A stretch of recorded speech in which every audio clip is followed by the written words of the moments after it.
Reggie here, your friendly neighborhood bodybuilder and comic book collector, and I want to welcome you to the top 10 most submitted books into CGC. This is a video that I release every single month in which we look at the books that are being sent into CGC for grading. And as a reminder, this monthly list features data that you cannot find anywhere else.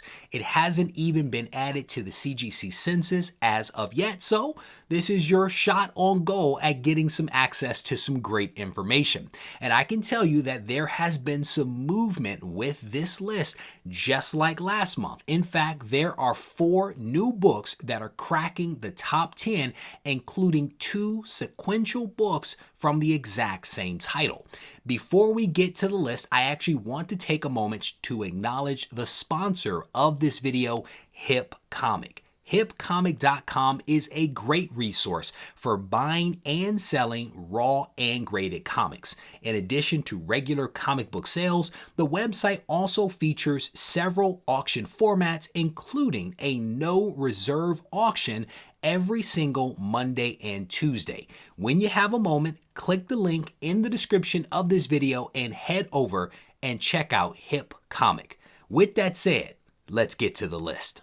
Number 10 on the list is not a new book to the list. It is the legendary Amazing Spider-Man issue number 300 from 1988. This book at a 9.8 is commanding a massive amount of money, north of $6,000. But there are signs potentially that this book and maybe even the market are starting to cool off, because a few months ago, this book was north of $8,000. When you take a look at the data, what you start to see is that there's some interesting things happening here. Despite the fact that this book has a massive print run and is extremely popular, there are 0 10s and 0 1.5 graded comics on the CGC census. I'm honestly not sure what to make of that. It was just one of those things that jumped out at me as I was looking at the data. And again, this book, it has a massive print run. There are a lot of graded comics on the list, but yet there's no 10 and no 1.5. So I just thought that that was interesting. This book will probably continue to be on the list for the foreseeable future, as it shows no signs of really slowing down. Potentially it will fall out of the top 10, but that's also not new for this book. It's been out of the top 10 off and on over the course of this entire year. Number 9 on the list is a Tess Stone comic, and I'm specifically talking about Trover Saves the Universe issue number 1.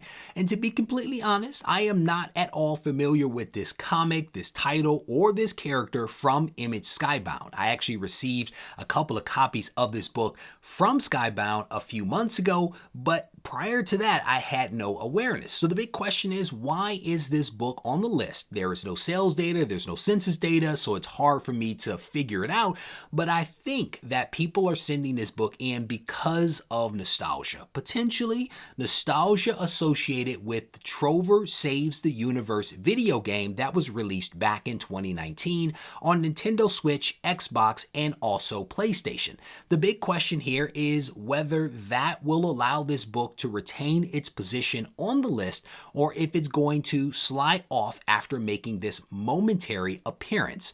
Only time will tell.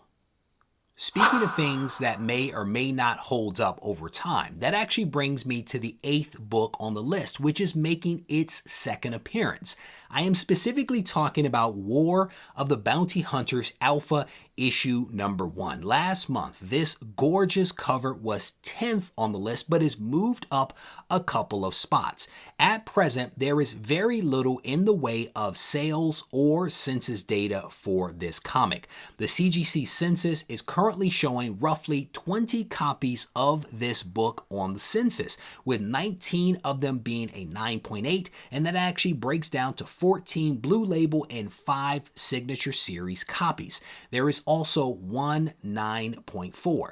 The sales data is also scant. At present, there is one recorded sale of a 9.4 on eBay for roughly $80. Again, this is a really awesome cover, and recently I saw one of these books on Instagram. Someone has been able to secure a copy. My guess is that it has been submitted to CGC and has made its way through the system and is now back out into the community, but I've essentially only seen one copy of this. The question will be, as more copies actually come out of CGC, will we start to see some sales data for this book? Again, it's a really awesome cover, and I can tell you several people saw it when I shared it, and they also commented that they wanted to get a copy of it. So we'll see how this one plays out. Number 7 on the list is also not a stranger to the list in any way, shape, or form. We are talking about Amazing Spider-Man issue number 361, the first appearance of Carnage. This book continues to be hot. It continues to be a book that is submitted into CGC. And despite the fact that there are roughly 21,000 copies of this book on the census, sales for this book continue to be robust. At present, a 9.8 with 5,200 copies on the census is going for north of $1,000. And I definitely want to encourage you to stay tuned until later in this video when I'll tell you how you can win a copy of this book from the video's sponsor, Hip Comic. Coming in at number 6 is The Me You Love in the Dark issue number 1. And this book from Scotty Young was honestly a really fun read. It was a horror book, but it was also a fun read. If you haven't read it, I highly encourage you to check it out. To be honest, I wasn't certain what to make of this book when I first heard about it. I know Scotty Young as an artist, and I think he's incredibly talented, but I did not know what it would look like for him to actually write a story. This isn't the first time he's written a book, but it's the first one that I've read. And as I mentioned, it was not bad. I actually enjoyed issue number 1, and I'm excited to see where issue number 2 actually takes us. When you start to dig into the data, I can tell you for a fact that there isn't any. There isn't any sales data or census data. And so this is one that I'm going to have to keep my eye on to see what happens with this book down the road.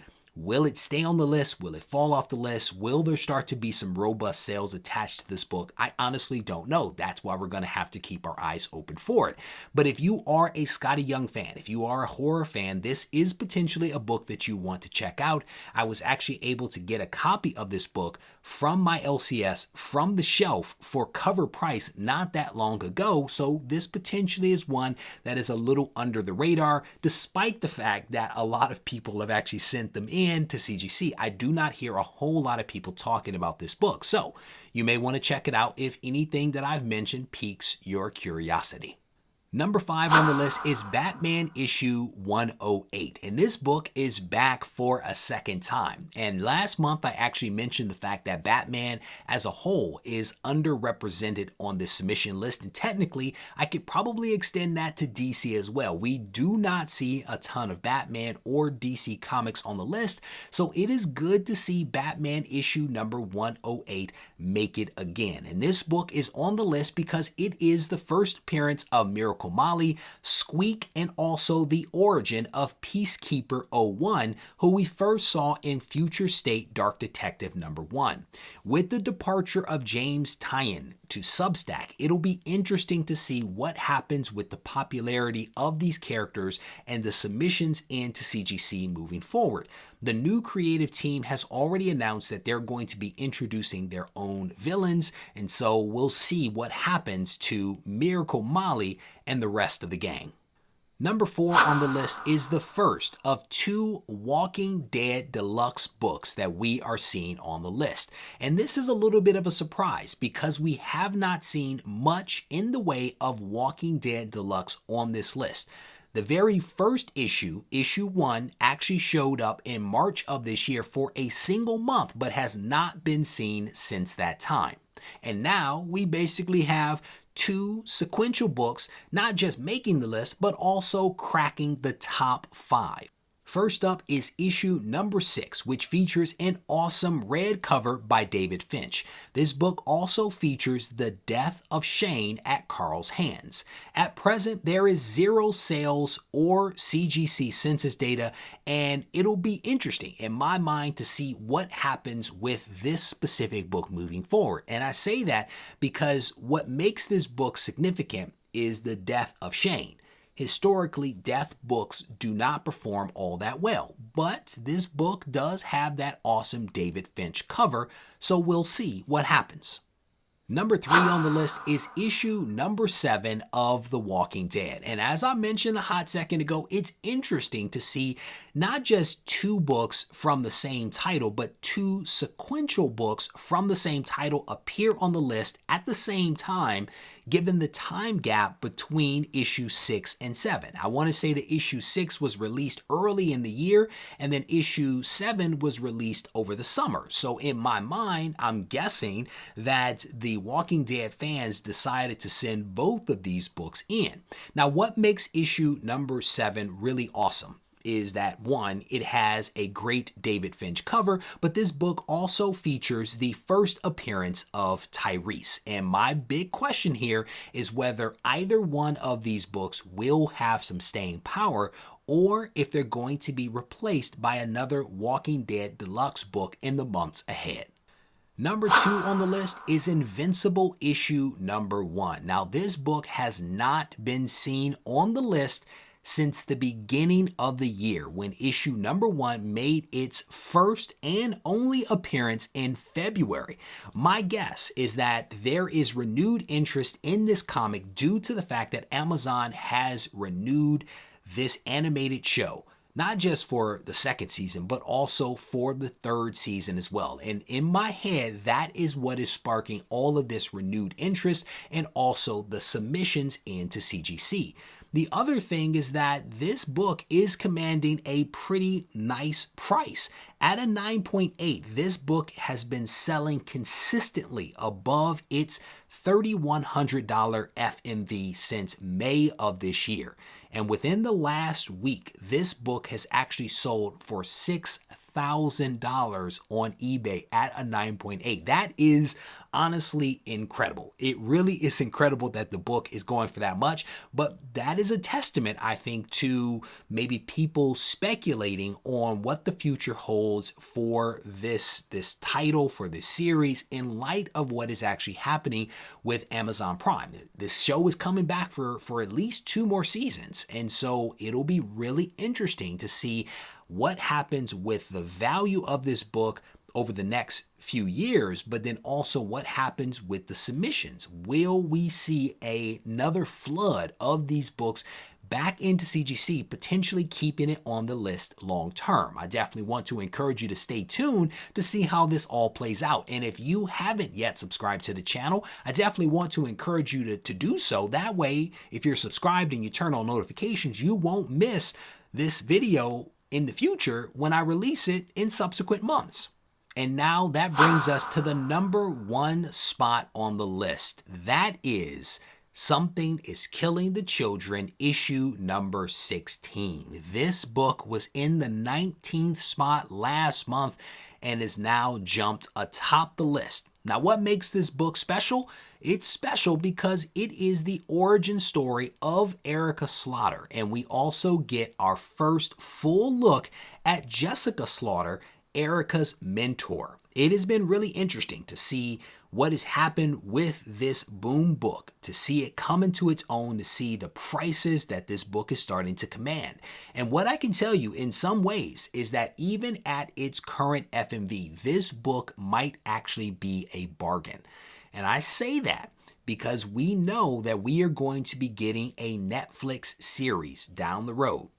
And if you look at what is happening with the values of Invincible, this book, Something is Killing the Children, even with this FMV of around $1,200, is still pretty attractive. And honestly, I don't have it. I'm thinking about buying it, but then I also struggle with the fact that $1,200 is a lot of money for a modern comic, but it's something to consider.